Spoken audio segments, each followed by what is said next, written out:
Hello friends, welcome back to my channel explore psychology. I am doctor Pratima Shukla. आज का हमारा जो टॉपिक है वो है साइकोलॉजिकल वेरिएबल। किसी भी व्यक्ति, वस्तु या घटना के ऐसे गुण को वेरिएबल कहा जाता है या चर कहा जाता है जिसमें दो बातें उपलब्ध होती हैं। पहली कि उसमें मात्रात्मक परिवर्तन संभव हो, अर्थात उसे मापा जा सके, और दूसरी बात ये कि वो स्वयं प्रभावित हो सके और दूसरों को प्रभावित कर सके। वो किसी भी चीज़ से स्वयं प्रभावित हो सके और दूसरे को या दूसरे वेरिएबल को प्रभावित कर सके। जिसके अंदर ये सब गुण होता है उसे ही हम वेरिएबल या चर कहते हैं। आइए हम देखते हैं इसकी कुछ विशेषताएं भी हैं।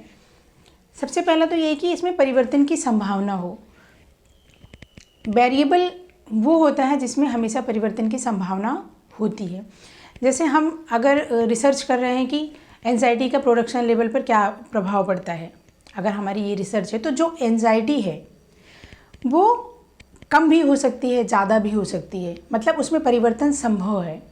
ज़रूरी नहीं कि हर परिस्थिति में एंजाइटी ज़्यादा ही हो, कम एंजाइटी भी हो सकती है और ज़्यादा भी हो सकती है। जब हम प्रोडक्शन कर रहे होंगे उस कंडीशन में एंजाइटी का लेवल कम भी हो सकता है और ज़्यादा भी हो सकता है, मतलब वो उसमें परिवर्तन संभव है। दूसरी कैरेक्टरिस्टिक्स है कि कभी किसी गुण का बोध होता है। जो वेरिएबल्स होते हैं उससे कभी कभी किसी गुण का बोध होता है और कभी क्या होता है कि किसी अवस्था का बोध होता है। गुण अर्थात जैसे इंटेलिजेंस, बुद्धि है, ये क्या है, व्यक्ति का एक गुण है। तो कभी जो वेरिएबल्स होते हैं उससे क्या होता है कि किसी गुण का बोध होता है। जैसे हम अगर इंटेलिजेंस लेवल का मेजरमेंट करेंगे तो वो क्या है, एक गुण है, व्यक्ति का एक गुण है। तो इस सेंस में हमने कहा कि कभी किसी गुण का बोध होता है और कभी कभी किसी अवस्था का बोध होता है। जैसे हम मेज़र कर रहे हैं कि क्या किसी चीज़ की क्या इंटेंसिटी होगी, किसी चीज़ की इंटेंसिटी क्या इफ़ेक्ट पड़ेगा, किसी तीव्रता का या किसी कठिनाई का क्या होगा, इफ़ेक्ट पड़ेगा। तो वो जो इंटेंसिटी है, वो जो डिफ़िकल्टी है, वो क्या है, एक स्टेट है, एक अवस्था है। तो जो वेरिएबल्स होता है उससे कभी किसी गुण का बोध होता है और कभी कभी किसी अवस्था का भी बोध होता है। अगला जो कैरेक्टरिस्टिक्स है वो है कि जो वेरिएबल होता है उसमें प्रभावित करने का गुण होता है, वो दूसरे को प्रभावित कर सकता है। जैसे हमने पिछले एग्जांपल में देखा कि एंजाइटी का प्रोडक्शन पर क्या इफेक्ट पड़ता है। तो जो एंजाइटी है वो क्या कर रही है, प्रोडक्शन को प्रभावित कर रही है। कि अगर एंजाइटी का लेवल ज़्यादा होगा तो प्रोडक्शन कम हो पाएगा, अगर एंजाइटी का लेवल कम होगा तो प्रोडक्शन ज़्यादा हो पाएगा। तो एंजाइटी क्या कर रही है, प्रोडक्शन को प्रभावित कर रही है, तो उसमें प्रभावित होने का, करने का गुण होता है। दूसरा कि प्रभावित होने का भी गुण होता है। अब ये जो एंजाइटी है ये प्रोडक्शन को तो प्रभावित कर रही है, लेकिन स्वयं किससे प्रभावित हो रही है, वर्क आवर्स से। अगर ज़्यादा वर्क आवर्स होंगे तो एंजाइटी का लेवल ज़्यादा होगा, अगर वर्क आवर्स कम होंगे तो एंजाइटी का लेवल कम होगा। तो ये स्वयं भी इसमें प्रभावित होने का गुण है। तो जो वेरिएबल्स होते हैं वो दूसरों को प्रभावित भी कर सकते हैं और स्वयं दूसरों से प्रभावित भी हो सकते हैं। अब अगला जो कैरेक्टरिस्टिक्स है वो है कि मूल्यों, गुणों या चीज़ों के पूरे वर्ग का बोध होता है। वेरिएबल जो होता है उससे किसी एक का बोध नहीं होता है कि कोई एक गुण या कोई एक अवस्था, एक का बोध नहीं होता है, बल्कि उसके पूरे वर्ग का बोध होता है, उसके पूरे कैटेगरी का ही बोध होता है। उसे हम वेरिएबल्स कहते हैं। जिनमें ये सारी क्वालिटीज़ होती हैं, सारी कैरेक्टरिस्टिक्स होती हैं, उसे हम वेरिएबल कहते हैं। अब हम देखते हैं कि वेरिएबल्स के कुछ टाइप्स भी होते हैं जिनमें से कुछ को हमने यहाँ पे मेंशन किया हुआ है। जो सबसे पहला वेरिएबल है वो है इंडिपेंडेंट वेरिएबल। इंडिपेंडेंट वेरिएबल वो वेरिएबल होता है जो कि अपना प्रभाव दूसरे पर डालता है और स्वयं किसी से प्रभावित नहीं होता है। जो किसी भी परिणाम का पूर्वांग होता है, मतलब जो कोई भी एक्सपेरिमेंट होता है तो पहले इंडिपेंडेंट वेरिएबल घटित होता है। जो इंडिपेंडेंट वेरिएबल होता है उसकी मात्रा में रिसर्चर अपने हिसाब से परिवर्तन कर सकता है, उसे घटा भी सकता है और बढ़ा भी सकता है। जैसे हम एक एग्जांपल के थ्रू देखते हैं कि विश्राम का थकान पर क्या प्रभाव पड़ता है। अब जो रिसर्चर होगा वो विश्राम को बढ़ा भी सकता है, उसकी मात्रा को बढ़ा भी सकता है, क्योंकि विश्राम जो है वो इंडिपेंडेंट वेरिएबल है और जो थकान है वो क्या है, डिपेंडेंट वेरिएबल है। तो रिसर्चर अपने हिसाब से विश्राम की मात्रा को बढ़ा भी सकता है और कम भी कर सकता है, उसके अपने हाथ में है। तो यही बात यहाँ पे बताई जा रही है कि इंडिपेंडेंट वेरिएबल जो होता है वो उसकी मात्रा में रिसर्चर अपने हिसाब से परिवर्तन कर सकता है, उसे कम कर सकता है या ज़्यादा कर सकता है। अगला जो वेरिएबल है वो है डिपेंडेंट वेरिएबल। डिपेंडेंट वेरिएबल जो होता है वो, जैसे इंडिपेंडेंट वेरिएबल किसी चीज़ का पूर्वांग था, तो डिपेंडेंट वेरिएबल क्या होता है, कॉन्सिक्वेंट होता है, परिणाम होता है। जो कुछ भी इंडिपेंडेंट वेरिएबल में कम ज़्यादा होगा उसका इफेक्ट किस पे पड़ेगा, डिपेंडेंट वेरिएबल पर पड़ेगा। हम इसे ऐसे कह सकते हैं कि डिपेंडेंट वेरिएबल को मेज़र करना ही किसी भी रिसर्चर का उद्देश्य होता है कि जो भी इंडिपेंडेंट वेरिएबल में जो भी वो मैनिपुलेशन करेगा उसका इफेक्ट किस पे पड़ेगा, डिपेंडेंट वेरिएबल पर पड़ेगा। तो इंडिपेंडेंट वेरिएबल के प्रभाव को जिस पर देखा जाता है उसे ही डिपेंडेंट वेरिएबल कहा जाता है। अगला जो वेरिएबल है वो है ऑर्गेनिस्मिक वेरिएबल। ऑर्गेनिस्मिक वेरिएबल का संबंध किसी प्राणी या प्रयोज्य से होता है। जो भी रिसर्चर अपनी रिसर्च में किसी प्राणी या किसी प्रयोज्य को सब्जेक्ट को इंक्लूड करता है उसे ही ऑर्गेनिस्मिक वेरिएबल कहते हैं। अगला है स्टिमुलस वेरिएबल। स्टिमुलस वेरिएबल जो होता है उसका संबंध किसी वस्तु से होता है। जो रिसर्चर अपनी रिसर्च में किसी वस्तु को इंक्लूड करता है, किसी स्टिमुलस को इंक्लूड करता है, उसे ही स्टिमुलस वेरिएबल कहते हैं। नेक्स्ट है रिस्पॉन्स वेरिएबल। रिसर्चर जब अपनी जो रिसर्च करता है उसमें जो भी स्टिमुलस दिया गया उसका जो सब्जेक्ट होता है, जो प्रयोज्य होता है, वो जो रिस्पॉन्स करता है उसे ही रिस्पॉन्स वेरिएबल कहा जाता है। नेक्स्ट जो वेरिएबल है वो है इंटरवेनिंग वेरिएबल। इंटरवेनिंग वेरिएबल जो होता है वो इंडिपेंडेंट वेरिएबल और डिपेंडेंट वेरिएबल के बीच में घटित होता है। ये किसी भी इंडिपेंडेंट वेरिएबल का परिणाम होता है और डिपेंडेंट वेरिएबल का कारण होता है। एक्चुअली ये जो इंटरवेनिंग वेरिएबल होता है ये एक हाइपोथेटिकल होता है जिसे प्रत्यक्ष रूप से मेजर करना पॉसिबल नहीं होता है। अगला जो वेरिएबल है वो है एक्सपेरिमेंटल वेरिएबल। एक्सपेरिमेंटल वेरिएबल वो वेरिएबल होता है जिसका रिसर्च करना ही जिसके ऊपर रिसर्च करना ही प्रयोगकर्ता का उद्देश्य होता है।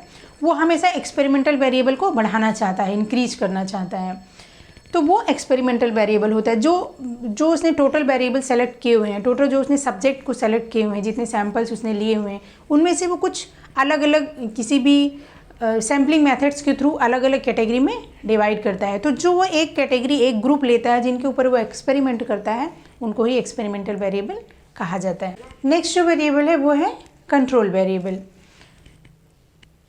कंट्रोल वेरिएबल वो वेरिएबल होता है जिसको रिसर्चर अपनी पूरी रिसर्च में स्थिर रखता है, मतलब उस पर कोई भी एक्सपेरिमेंट नहीं किया जाता है। वो जो टोटल सैंपल्स लेता है उनके दो ग्रुप बनाता है, एक जो कि एक्सपेरिमेंटल ग्रुप में रखता है, एक्सपेरिमेंटल वेरिएबल में रखता है, और दूसरा जो होता है कंट्रोल वेरिएबल में रखता है। तो जो एक्सपेरिमेंटल वेरिएबल्स होता है उन पर वो अपनी स्टडी करता है, उनको एक्सपेरिमेंट कराता है, कोई भी एक्सपेरिमेंट करता है, और जो दूसरा कंट्रोल ग्रुप होता है उसको पूरे ही रिसर्च में स्थिर रखता है। अगला जो वेरिएबल है वो है एक्सट्रानियस वेरिएबल। इंडिपेंडेंट वेरिएबल को छोड़ के जिस भी किसी वेरिएबल का इफेक्ट डिपेंडेंट वेरिएबल पर पड़ता है उन सबको एक्सट्रानियस वेरिएबल कहा जाता है। जैसे फॉर एग्जांपल हम एक एग्जांपल लेते हैं कि परिणाम के ज्ञान का रिजल्ट पर, परफॉर्मेंस पर क्या प्रभाव पड़ता है।